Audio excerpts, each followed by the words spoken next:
कई लोग इसे अंग्रेजों की फुट डालो और राज करो नीति का हिस्सा भी मानते हैं। 1951 में जवाहरलाल नेहरू की सरकार ने जातिगत जनगणना को बंद करने का फैसला लिया। जाति जनगणना की मैंने बात पार्लियामेंट में रखी, हम करवाएंगे। गांधी जी की जाति पर विचार काफी कॉम्प्लेक्स थे और वो समय के साथ बदले। अंबेडकर जी के मुताबिक इंटरकास्ट मैरिज ही इसका सोल्यूशन है। होम मिनिस्ट्री ने यह भी कह दिया कि जाति को सेंसस में शामिल करने का गलत रिजल्ट मिलेगा। सोशल इकोनॉमिक कास्ट सेंसस 2011 पर करीब 4,900 करोड़ रुपए खर्च हुए, लेकिन इसका मेन आउटपुट जाति का डेटा आज तक रिलीज नहीं किया गया। बिहार में रिजर्वेशन कोटा को 50% से बढ़ाकर 65% कर दिया गया और अगर ईडब्ल्यूएस का भी 10% मिला दिया जाए तो 75% हो गया। तो अभी जो आप सुनते हैं कि रिजर्वेशन पर 50% का लिमिट है, ये सुप्रीम कोर्ट ने ही लगाया था और यही सुप्रीम कोर्ट इस लिमिट को हटाने का समर्थन भी करती है।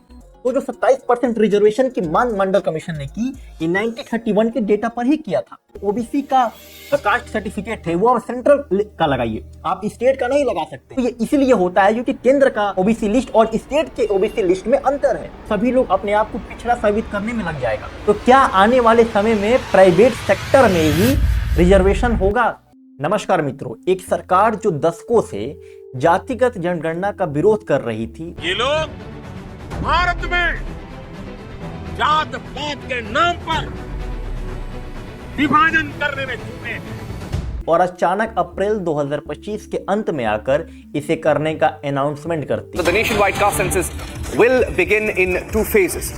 While the national rollout is scheduled to start from the 1st of March 2027, the process will begin earlier from October 2026. आज के इस वीडियो में हम जातिगत जनगणना पर विशेष चर्चा करेंगे और इतिहास से लेकर वर्तमान की स्थिति पर फोकस करेंगे। कास्ट सेंसस का मतलब है देश में हर व्यक्ति से उसकी जाति पूछकर उसकी गिनती करना। ये सिर्फ आंकड़ों का खेल नहीं है। अक्सर जब भी सोशल जस्टिस की मांग उठती है या पॉलिटिकल पावर में बदलाव की बात होती है तो कास्ट सेंसस की मांग जोड़ पकड़ लेती है। आपको याद होगा कि 2011 में सोशल इकोनॉमिक कास्ट सेंसस हुआ था। इस जनगणना में जातियों की लगभग 46 लाख नाम सामने आए थे। यह संख्या इतनी बड़ी है कि इससे पता लगता है कि जमीनी स्तर पर जाति की पहचान कितनी विविध और खंडित है। इसमें उपजातियां, गोत्र, स्थानीय नाम आदि शामिल हो सकते हैं। खैर, ये सारी बातें आपको हम जैसे जैसे वीडियो में आगे बढ़ेंगे समझ में आने लगेगी, लेकिन शुरू करते हैं शुरुआत से, यानी इतिहास से।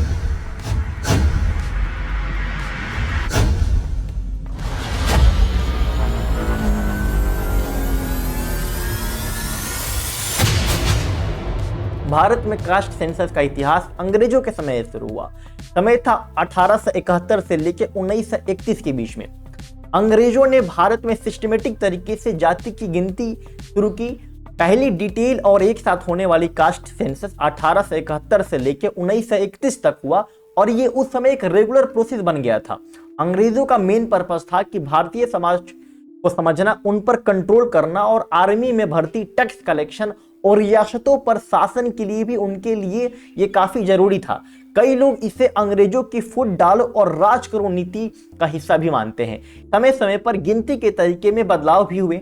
जैसे 1901 में एच.एस. रिस्ली ने वर्ण व्यवस्था के आधार पर हायरार्की बनाई, जिसके कई जाति समूह ने विरोध भी किया। फिर 1931 में सेंसस कमिश्नर जे.एच. हटन ने ऑक्यूपेशन यानी पेशे के आधार पर क्लासिफिकेशन को प्रायोरिटी दी। 1931 की जनगणना आखिरी कॉम्प्रिहेंसिव कास्ट सेंसस थी। इसमें 4147 जातियां दर्ज हुई। इसमें अनुमान लगाया गया कि अदर बैकवर्ड कास्ट ओबीसी की आबादी 52% है। यह आंकड़ा बाद में मंडल कमीशन के लिए बहुत इंपॉर्टेंट बना। अब ये मंडल कमीशन क्या है आगे मैं वीडियो में डिस्कस करूंगा, सारी चीजें आपको समझ आने लगेगी। इसी आधार पर मंडल कमीशन ने 1980 में ओबीसी के लिए 27% आरक्षण की सिफारिश गवर्नमेंट जॉब और एजुकेशनल इंस्टीट्यूशन में की, जिसे 1990 में बीपी सिंह के सरकार में लागू किया गया। उसके बाद 1941 में वर्ल्ड वॉर 2 के कारण जाति के आंकड़े कभी पब्लिश नहीं हुए और उसके बाद यानी 1931 के बाद आज तक जाति के जो आंकड़े हैं वो पब्लिश नहीं किए गए हैं। लास्ट जो जाति का आंकड़ा था वो 1931 वाला ही है और उसी 1931 वाले डेटा से हमारे देश में जो नीतियां हैं, जो रिजर्वेशन हैं, गवर्नमेंट जगहों पे या एजुकेशनल इंस्टीट्यूशन में वो 1931, यानी आप अभी से देखेंगे तो लमसम 100 वर्ष पुरानी डेटा पे सारी पॉलिसी जो है बनी हुई है और उसी पर रिजर्वेशन भी दिया जा रहा है। अब आज़ादी की बात करें तो 1951 में जवाहरलाल नेहरू की सरकार ने जातिगत जनगणना को बंद करने का फैसला लिया। नेहरू जी का मानना था कि इससे समाज में बंटवारा हो सकता है और नेशनल यूनिटी पर खतरा है। नेहरू जी जाति आधारित रिजर्वेशन के भी खिलाफ थे। लेकिन अभी आप देखेंगे तो जो सरकार ने अनाउंसमेंट किया है, इसका क्रेडिट राहुल गांधी को दिया जा रहा है, क्योंकि उन्होंने कई बार इसका जिक्र हर रैलियों में किया, पार्लियामेंट में किया। जाति जनगणना की मैंने बात पार्लियामेंट में रखी, हम करवाएंगे, चाहे बीजेपी करवाए ना कराए, हम उन पे ऐसा दबाव डालेंगे, उनको करना ही पड़ेगा। तो नेहरू जी तो खिलाफ थे, लेकिन अभी जो वर्तमान में कांग्रेस की सरकार है वो इसके सपोर्ट में है। हालांकि शेड्यूल कास्ट और शेड्यूल ट्राइब्स की गिनती जारी रखी गई, क्योंकि इनके लिए संविधान में स्पेशल प्रोविजन थे। 1961 में केंद्र सरकार ने राज्यों को अपने स्तर पर ओबीसी की लिस्ट बनाने के लिए सर्वे करने की इजाजत दी। धीरे धीरे ओबीसी के लिए अपडेटेड कास्ट डेटा की मांग बढ़ने लगी, खासकर मंडल कमीशन की सिफारिश के बाद। अब जब कास्ट सेंसस की बात हो ही रही है और हम इतिहास की बात कर रहे हैं, तो समझते हैं कि जो हमारे कुछ फ्रीडम फाइटर्स थे उनका क्या विचार था कास्ट सेंसस पे और वो कास्ट के बारे में क्या सोचते हैं। सबसे पहले शुरू करते हैं महात्मा गांधी जी से। गांधी जी के जाति पर विचार काफी कॉम्प्लेक्स थे और वो समय के साथ बदले। वो वर्ण व्यवस्था में विश्वास रखते थे, परंतु छुआछूत अनटचेबिलिटी के कट्टर विरोधी थे। इसे पूरी तरह खत्म करना चाहते थे। तो आप समझिए कि वर्ण व्यवस्था में विश्वास तो रखते थे, लेकिन अनटचेबिलिटी के कट्टर विरोधी थे। उन्होंने दलितों के लिए अलग इलेक्टोरेट का कड़ा विरोध किया था, जिससे 1932 में पुनः पैक्ट हुआ। लेकिन गांधी जी मानते थे कि इफेक्टिव गवर्नेंस और जस्टिस के लिए गिनती जरूरी है।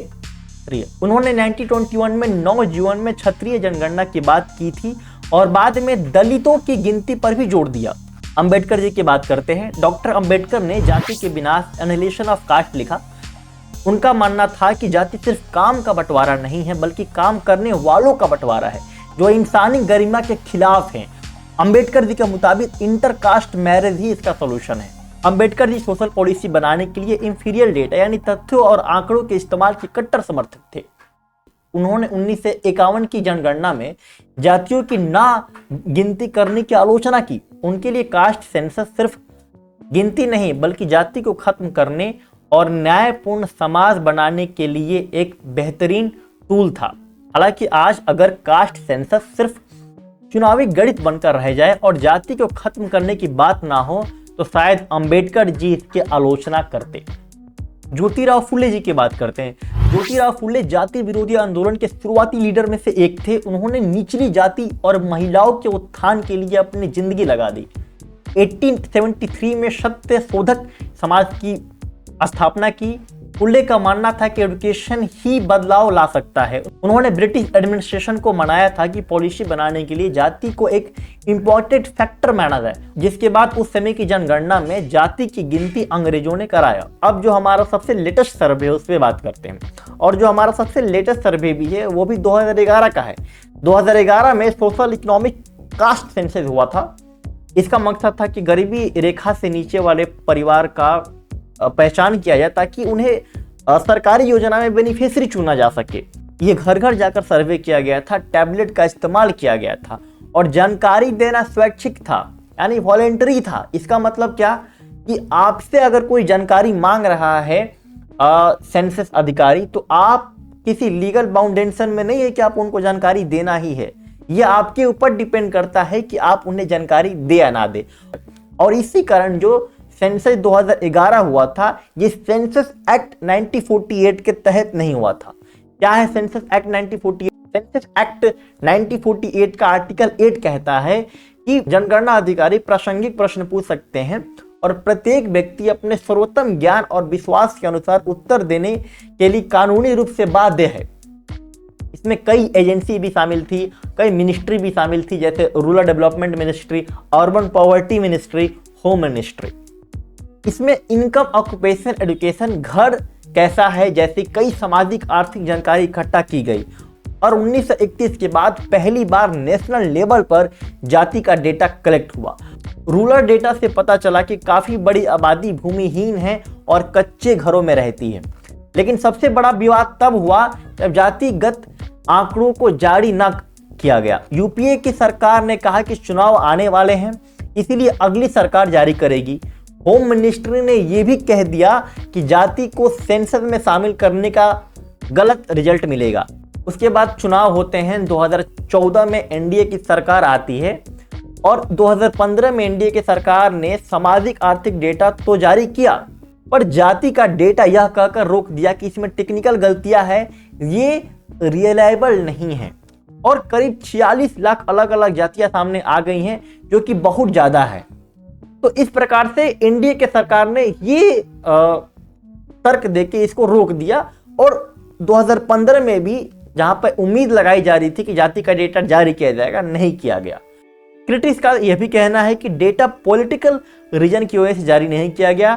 डर था कि मंडल जैसी राजनीति फिर से शुरू हो जाएगी या पावर बैलेंस बिगड़ जाएगा। इस पूरे से सोशल इकोनॉमिक कास्ट सेंसस 2011 पर करीब 4,900 करोड़ रुपए खर्च हुए, लेकिन इसका मेन आउटपुट जाति का डेटा आज तक रिलीज नहीं किया गया।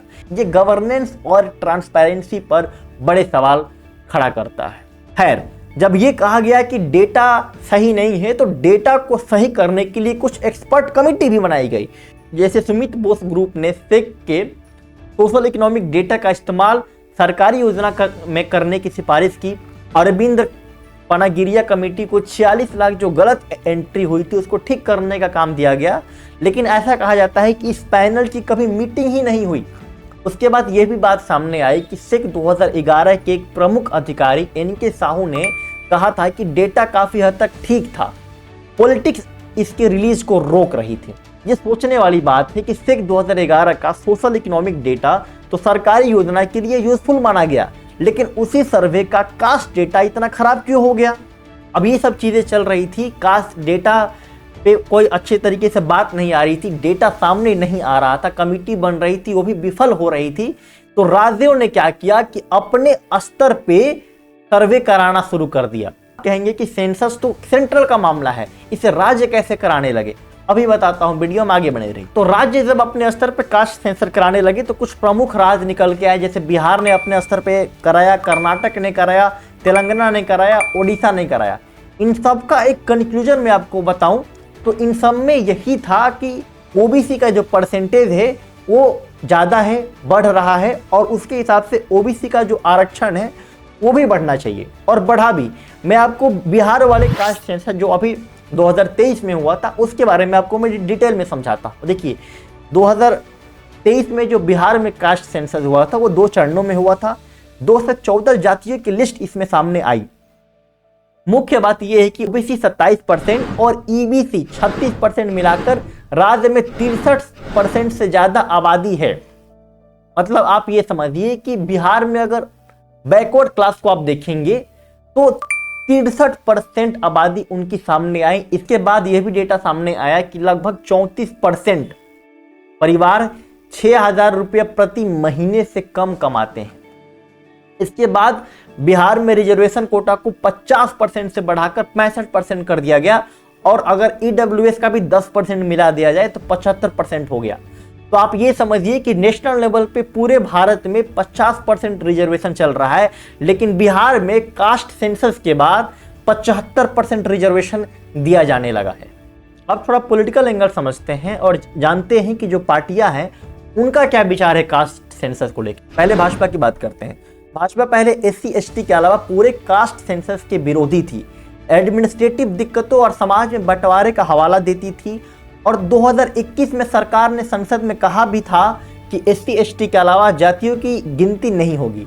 लेकिन हाल ही में 2025 में सरकार ने आने वाली जनगणना में जातिगत गणना को मंजूरी दे दी है। इसे एक बड़ा पॉलिसी शिफ्ट माना जा रहा है। शायद अपोजिशन के सोशल जस्टिस नैरेटिव को काउंटर करने के लिए और ओबीसी सपोर्ट को मजबूत करने के लिए ये फैसला लिया गया होगा। अब कांग्रेस की बात करते हैं। कांग्रेस 2010 में सेक 2011 के लिए जातिगत गणना का समर्थन किया था। लेकिन यूपीए ने डेटा पब्लिश नहीं किया। हाल ही में कांग्रेस ने 50% रिजर्वेशन लिमिट हटाने के लिए जोरदार वकालत की है। राहुल गांधी का नारा भी है, जितनी आबादी उतना हक। अब रीजनल पार्टीज की बात करते हैं, जैसे आरजेडी हो गई, सपा हो गए, डीएमके हो गई, जेडीयू हो गया। इसके अलावा जो भी क्षेत्रीय पार्टी हैं, ये जो क्षेत्रीय पार्टियां हैं, ये आमतौर पर कास्ट सेंसस की स्ट्रॉन्ग सपोर्टर रही हैं, क्योंकि इनके सपोर्ट बेस में ओबीसी और दूसरे पिछड़ जाति समूह होते हैं। वो इसे सोशल जस्टिस और रिप्रेजेंटेशन के लिए जरूरी मानती हैं। बिहार का एग्जाम्पल आप देख लीजिए कि महागठबंधन की सरकार ने स्टेट लेवल पर कास्ट सर्वे भी करवाया। अब कास्ट सेंसस का कॉन्स्टिट्यूशनल और लीगल एंगल समझते हैं। देखिए, सेंसस एक्ट 1948 आया। ये कानून भारत में सेंसस कराने का लीगल फ्रेमवर्क देता है, लेकिन सेक्ट 2011 इस एक्ट के तहत नहीं हुआ, इसीलिए जानकारी देना स्वैच्छिक था। संविधान की यूनियन लिस्ट एंट्री 69 के मुताबिक जनगणना केंद्र सरकार का काम है। आर्टिकल 15(4) और 16(4) राज्य को एससी और एसटी के लिए शिक्षा और नौकरियों में स्पेशल प्रोविजन या रिजर्वेशन के लिए इजाजत देती है। तो आप ये समझिए कि इस आर्टिकल की वजह से राज्य सरकार विशेष जनसमूह को रिजर्वेशन या प्रोविजन के लिए अपने अलग स्पेशल एक्ट बना सकती है, उनको छूट दे सकती है। अब सुप्रीम कोर्ट में जो कुछ केस आए उनको समझते हैं। एमआर बालाजी केस 1962 में आया। कोर्ट ने कहा कि रिजर्वेशन 50% से कम होना चाहिए। इसके बाद इंदिरा सावने केस 1992 में आया, जिसमें 27% ओबीसी रिजर्वेशन को सही ठहराया गया और कुल रिजर्वेशन 50% की लिमिट लगा दी गई। तो अभी जो आप सुनते हैं कि रिजर्वेशन पर 50% का लिमिट है, ये सुप्रीम कोर्ट ने ही लगाया था और यही सुप्रीम कोर्ट इस लिमिट को हटाने का समर्थन भी करती है। अभी मैं आपको आगे बताऊंगा। लेकिन जब सुप्रीम कोर्ट तक ये बात पहुंचती है कि 2011 का जो डेटा है उसको जारी किया जाए, तो सुप्रीम कोर्ट इसे जारी ना करने का हवाला देती है कि सरकार ने खुद कहा है कि इस डेटा में कमियां हैं, ग्लिचेज हैं। तो सुप्रीम कोर्ट में जाने के बाद भी 2011 का डेटा जो है अभी तक जारी नहीं हो पाया है। अब आगे बढ़ते हैं। समय आता है 2022 का। 10% का रिजर्वेशन जो अब ईडब्ल्यूएस को मिलने लगा है, इस फैसले को सुप्रीम कोर्ट ने सही ठहराया, जिसने सुप्रीम कोर्ट का ही जो लिमिट था उस सीमा को पार कर दिया 50% वाला। तो आपने देखा है किस प्रकार से सुप्रीम कोर्ट ने लिमिट लगाया था 1992 में, और 2022 में खुद सुप्रीम कोर्ट ने उसको सही ठहराया कि चलो ठीक है, लिमिट को पार करते हैं, 10% और देते हैं रिजर्वेशन। अब बात करते हैं कि जो स्टेट लेवल पे कास्ट सेंसस हो रहा है उसकी वैधता क्या है। देखिए, राज्यों के सर्वे को इस आधार पर चैलेंज किया गया कि सेंसस केंद्र का विषय है। राज्य कहते हैं कि वो वेलफेयर पॉलिसी के लिए सर्वे कर सकते हैं। पटना हाई कोर्ट ने बिहार जाति सर्वे को सही भी ठहराया है। अब आर्टिकल 340 की बात करते हैं। देखिए, आर्टिकल 340 कहता है कि सामाजिक और शैक्षिक रूप से पिछड़े वर्ग की स्थिति की जांच के लिए कमीशन बनाया जा सकता है। कालेकर और मंडल कमीशन इसी के तहत बने हैं। तो इसी प्रकार से आप 15(4) का आप जिक्र कर लीजिए, 16(4) का जिक्र कर लीजिए, आर्टिकल 340 का जिक्र कर लीजिए। ये कुछ ऐसे आर्टिकल हैं जिन आर्टिकल का सहारा लेकर राज्य भी अपने राज्य में सर्वे करा रही है, कास्ट सर्वे करा रही है, और इसके आधार पर पॉलिसी भी बना रही है और रिजर्वेशन को बढ़ा भी रही है। मैंने आपको बताया कि बिहार में 75% रिजर्वेशन अब दिया जाने लगा है। अब इतनी सारी बातें मैंने आपको बताई, जरा चर्चा कर लेते हैं कि क्या कास्ट सेंसस का डेटा सच में इतनी जरूरी है, क्या कास्ट सेंसस होना जरूरी है। तो थोड़ा सा हम फिर से इतिहास में जाते हैं और आपको तब पता चलेगा कि जितने भी कमीशन बनाए गए आर्टिकल 340 का इस्तेमाल करके, जितने भी कमीशन बनाए गए ताकि जो पिछड़ी जातियां हैं उनका उत्थान हो पाए, वो सारे कमीशन ने जो है डेटा की कमी बताई। ये कमीशन कांग्रेस के सरकार में भी बनाए गए और भाजपा के सरकार में भी बनाए गए। यानी ये दोनों जो कमीशन बनाए गए, कमीशन तो एक तरफ से इंडिपेंडेंट वर्क करता है, लेकिन फिर भी मैं कह रहा हूं कि दोनों के समय में जो कमीशन बनाए गए उन्होंने इस बात पे जोर दिया कि डेटा में कमी है। जैसे काका कालेलकर जो कमीशन आया था 1953 से 1955 के बीच में, उसने भी सेम बात कही। उसके बाद मंडल कमीशन आया 1979 से 1980 में, तो मंडल कमीशन को भी अपडेटेड डेटा चाहिए था, लेकिन उसको भी नहीं मिला। तो जो 27% रिजर्वेशन की मांग मंडल कमीशन ने की, ये 1931 के डेटा पर ही किया था। इसके बाद अभी की बात करूं तो 2017 से लेकर 2020 में जस्टिस रोहिणी कमीशन आया। ये ओबीसी के लिए सब कैटेगरीज की जांच करने के लिए बनाया गया था। रिपोर्ट से पता चला कि ओबीसी कोटा का लगभग 97% फायदा सिर्फ 25% ओबीसी सब कास्ट को मिला है, जबकि 37% ओबीसी समुदाय का कोई रिप्रेजेंटेशन ही नहीं मिला। इनके निष्कर्ष में बताया गया कि ओबीसी के अंदर भी कितनी असमानताएं हैं और इसके लिए detail updated national caste data की कितनी जरूरत है। ये रिपोर्ट 2017 और 2023 के बीच वाली बता रहा हूं। इस समय भी ये बार बार इस बात पे जोर दिया जा रहा है कि कास्ट सेंसस की जरूरत है, डेटा की कमी है, पॉलिसी नहीं बन पा रही है। तो आपने देखा कि पहले के जो कमीशन थे और अब के जो कमीशन है, दोनों का यही कहना है कि कास्ट सेंसस की जरूरत है, नेशनल लेवल पर कास्ट सेंसस होना चाहिए। तो आपने देखा कि चाहे पहले के कमीशन बने हैं या आज के कमीशन बने हैं, इन कमीशन का अनुभव एक ही बात कहता है कि इफेक्टिव सोशल जस्टिस पॉलिसी के लिए एक्यूरेट डेटा की जरूरत है। अब जब हमारे देश में कास्ट सेंसस की अनाउंसमेंट हो चुकी है और अगले जनगणना में कास्ट को शामिल किया जाएगा, तो हम देखते हैं कि इसमें क्या क्या चैलेंजेस आ सकते हैं। देखिए, सबसे पहले तो एक स्टैंडर्ड लिस्ट बनाना होगा। केंद्र और राज्यों की ओबीसी लिस्ट में अंतर है।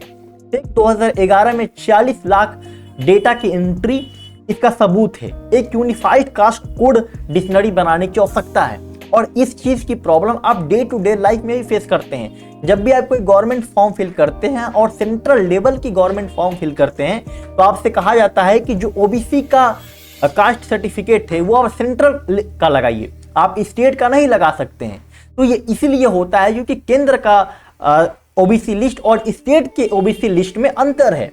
इसके बाद आप देखेंगे कि जाति की पहचान बदलती रहती है, लोग गलत तरीके से जानकारी देते हैं। एक ही सरनेम से आप देखेंगे कि कई जगह अलग अलग जाति की लोग हैं, तो इस हिसाब से सिस्टम बनाना होगा और इसको एक यूनिफाइड करना होगा। इसके अलावा जो भी ऑफिसर्स आए उनको इस प्रकार से ट्रेनिंग देनी होगी कि वो बहस ना हो जाए किसी चीज को लेके।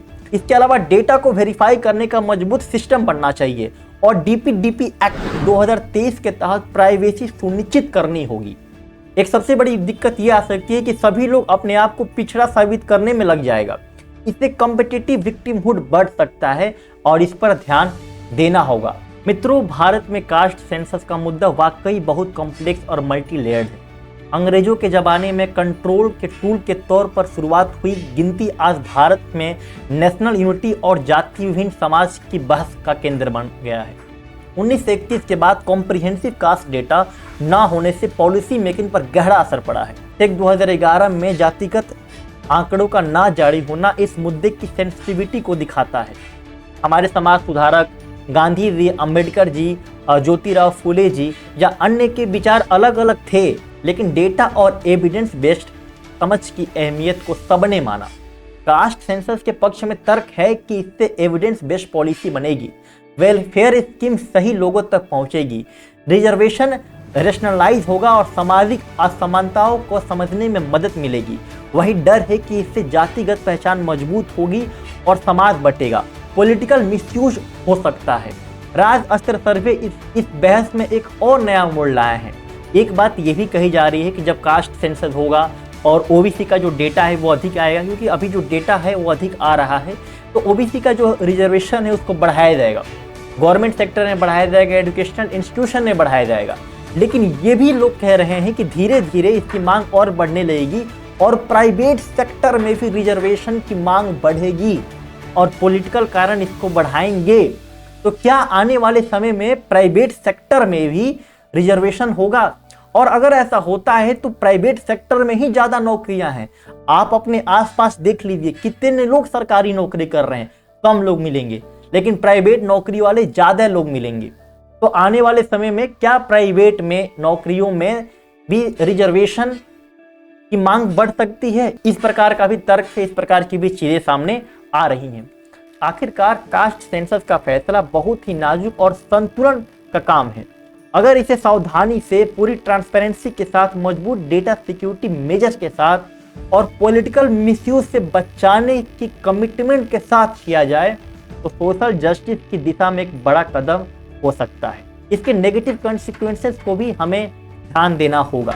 उम्मीद है कि भविष्य में कास्ट सेंसस सिर्फ आंकड़े ही नहीं देगा, बल्कि एक ज़्यादा न्यायपूर्ण और समावेशी भारत बनाने में मदद करेगा। तो ये है कास्ट सेंसस की पूरी कहानी। उम्मीद है कि जो भी चीज़ें मैंने आपको बताई वो सारी चीज़ें आपको समझ में आई होंगी। आपका क्या विचार है, आपकी क्या प्रतिक्रिया है? कास्ट सेंसस होना चाहिए, नहीं होना चाहिए? होना चाहिए तो क्या चैलेंजेस आ सकते हैं, क्या मेजर्स अपनाने चाहिए? जो भी आपकी प्रतिक्रिया है उसको नीचे कमेंट बॉक्स में व्यक्त करिए। वीडियो अच्छा लगा हो तो लाइक, शेयर, सब्सक्राइब जरूर करिए। मिलते हैं अगले वीडियो में नए टॉपिक के साथ। धन्यवाद।